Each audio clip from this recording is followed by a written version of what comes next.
반갑습니다. 오늘 레위기 12장 갑니다. 하나가 둘이 되는 거 뭐죠? 하나가 둘이 하나 되는 것은 부부죠. 결혼을 하면 두 사람이 신랑과 신부가 하나가 되잖아요. 그래서 둘이 하나가 되는 것은 결혼을 얘기하고요. 자, 그런데 하나가 둘이 되는 역사가 일어나요. 그것이 12장이에요. 그래서 뭐냐? 여인이 아이를 낳으면 내 몸에서 난 그 아이로 인해서 둘이 되잖아요. 자, 쉽게 여러분이 기억하라고 이 말씀을 드리는 겁니다. 자, 12장에 오시면 아이를 낳은 산모의 규례가 나오는 것을 봅니다. 산모. 자, 아이를 낳은 이 여인들이 한마디로 부정하다 이렇게 말을 해요. 그래서 여자아이를 낳았을 때랑 남자아이를 낳았을 때 정결하게 되는 기간이 다르다는 것을 말을 하고 있죠. 남자아이는 어떻게 해요? 이렇게 12장 1절부터 남자를 낳으면 그는 1회 동안 부정하리니 1회 동안 7일이죠. 여덟째 날에는 그 아이의 포피를 뵐 것이요. 그래서 8일째 할례를 받게 돼요. 예수님도 8일째 되는 날 정결 예식을 하시고 할례를 받으시죠. 자, 그리고 그 여인은 33일을 지나야 산열이 깨끗해진다. 그러니까 7일에서 33일을 더하니까 남자아이를 낳으면 40일 동안 이 산모는 거룩하게 되기 위한 정결 기간을 가지게 됩니다. 그때까지 어떻게 해요? 성물을 만지지 못하고 성소에 직접적으로 들어가지 못하게 되죠. 여자를 낳았을 경우에는 두 일회 동안 부정하게 된다. 두 일회니까 14일이죠. 그리고 66일을 지나야 된다. 합쳐서 80일이에요. 남자아이를 낳으면 40일, 여자아이를 낳으면 그 두 배인 80일 동안 산모는 부정하다라고 취급을 됩니다. 아이를 낳았는데 부정하다. 요즘이랑은 참 맞지 않는 말이죠. 일단은 이 부정하게다는 의미는 무엇일까요? 이것은 모든 인간은 죄 가운데서 태어난다라는 뜻이에요. 아이를 낳을 때도 피를 흘리잖아요. 그죠? 피 흘린 산모가 산열을 하죠. 하혈을 하고 피를 흘리는데 그 피 흘림은 어디에서 오는가요? 죄의 삭은 사망인데 그 사망은 을 뜻하는 것이 피 흘림이죠. 그래서 모든 사람, 산모를 비롯해서 신생아라 할지라도 죄 가운데서 태어나기 때문에 부정하다라는 거예요. 그러면 남자는 왜 40일이고 여자는 왜 80일이냐라는 왜 차이점이 있느냐라는 거예요. 여러 학자들의 말이 다른데요. 대표적인 학자로 케일 학자라는 분은 산모 회복 기간이 딸일 경우에 더 길다고 생각한 고대 사상 때문이다라고 말을 했어요. 또 하비젤리라는 분은요. 제가 여자 하와를 통해서 들어왔기 때문에 여자의 정결의식이 여자아이를 낳았을 때의 정결의식이 더 길게 하셨다라는 말씀을 하기도 합니다. 자, 그렇다면 오늘날 이것은 적용을 어떻게 할까요?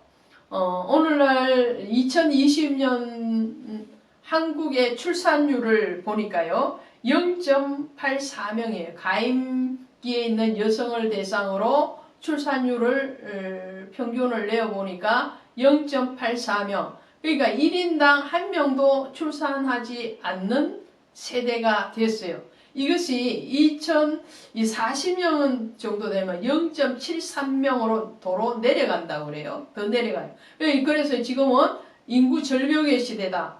그래서 이 선거에 나오시는 국회의원 또 지방의원 모든 선출직의 그런 도전하시는 분들이 또 시 차원에서 또 도 차원에서 국가 차원에서 요즘 하는 것이 뭐냐면 출산 장려 정책을 하는 거죠. 제가 아이를 낳을 그때만 해도 둘을 낳아서 잘 기르는 그 시대였어요. 지금은 한 명도 안 낳는다는 시대예요. 낳으라고 아이를 낳으면 시에서 또 정부에서 지원금을 주잖아요. 한 명 낳았을 때, 2명 낳았을 때, 3명 낳았을 때 지원금을 줍니다. 앞으로 더 준다고 그래요. 그런데도 불구하고 아이를 낳지 않는 세대라는 거예요. 자, 삼포 시대라고 합니다. 삼포 세대. 세 가지를 포기하는 세대가 지금 요즘 젊은이의 세대인데 그 세 가지 포기가 뭐냐 하면요. 연애를 포기한다. 연애할 여유도 없고 돈도 없다는 거죠. 결혼 포기한다. 결혼하려면 우리 세대만 해도 좋으면 결혼했어요. 그런데 요즘은 어떻게 해요? 갖춰져야지 결혼한다는 거예요. 집도 있어야 되고 직장도 정말 좋아야 되고 이런저런 것 때문에 결혼을 포기하는 거예요. 그 다음에 포기하는 게 출산을 포기한다. 이 3포 세대예요. 연애 안 하니까 결혼할 수 없죠. 결혼 안 하니까 출산 포기하죠.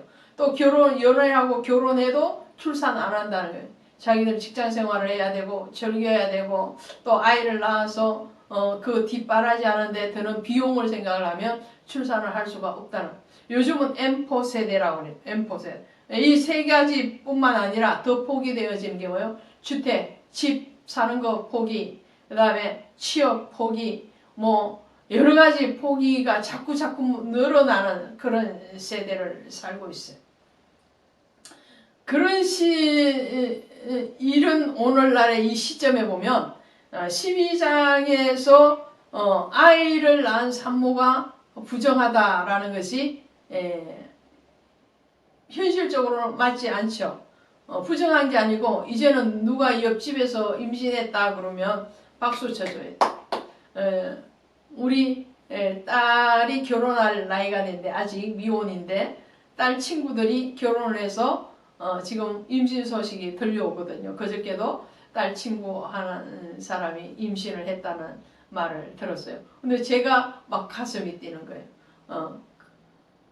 그 아이를 직접 만나지도 않았고 잘 알지도 않는데도 불구하고 젊은 세대가 결혼해서 아이를 가졌다는 것이 너무 흥분되고 즐거운 일이 돼요. 교회에서도 신생아 찾아볼 수가 없어요. 신생아 울음소리가 들려지지 않는 교회들이 너무 많죠. 저희 교회도 그 중에 한 교회입니다. 자, 이렇게 아이를 낳고 그 아이의 출생에 대해서 모두가 기뻐하고 즐거워하죠. 이 시대라고. 그럼 레위기 12장에 있는 이 시대에서는 아이가 축복이 아니었을까? 아니에요. 아이 축복이에요. 한나는 오죽했으면 아이를 달라고 성전에 가서 정말 울부짖고 기도했겠어요. 이 당시에도 아이를 낳는 것은 하나님의 상급이고 축복이라는 의식이 가득했습니다. 그럼에도 불구하고 왜 레위기 12장에서 산모가 부정하다고 얘기를 하고 그 부정을 제거하기 위해서 일정한 기간 정결 기간을 가져야 된다고 말을 하는가 하면요. 원론적인 얘기예요. 그것은 앞서 말씀드린 것처럼 모든 인간은 죄 가운데 태어났기 때문에 그 죄를 반드시 거룩으로 해결해야 된다는 거죠. 오늘 우리는 신생아라 할지라도 아이를 낳기 위해서 정말 수고한 산모라 할지라도 그들 속에 영혼 속에 있는 그 죄성의 뿌리는 반드시 하나님 앞에 거룩하고 정결하게 다듬어지고 씻김을 받아서 거룩한 하나님의 백성으로 인격과 그의 삶들이 신앙 안에서 성숙해져 가야 된다는 것을 말씀을 하는 거죠. 그러므로 이 모세의 오경이 쓰여졌던 레위기가 쓰여졌던 그 시대나 지금 출산율이 없어서 출산 장려 정책을 해야 되고 임신 소식이 들려오면 모르는 사람이라도 박수를 보내는 이런 시대라 할지라도 우리의 안에 있는 그 죄성에 대해서는 영구하게 예수의 보혈로 씻음 받아야 된다는 그 씻음 받기 위한 거룩의 그 첫발이 바로 정결 예식을 거행하는 그 성별의 시간이라는 거죠. 우리 영혼이 성별되어져야 되고 우리의 삶이 성별되어져야 된다는 것들에 대해서 레위기 12장이 말씀하고 있습니다. 오늘 저와 여러분 안에도 마찬가지죠. 날마다 그리스도 안에서 죄 씻음과 회개의 역사가 일어나는 거룩의 시간, 거룩의 날들이 되시기를 주 예수의 이름으로 축복드립니다. 감사합니다.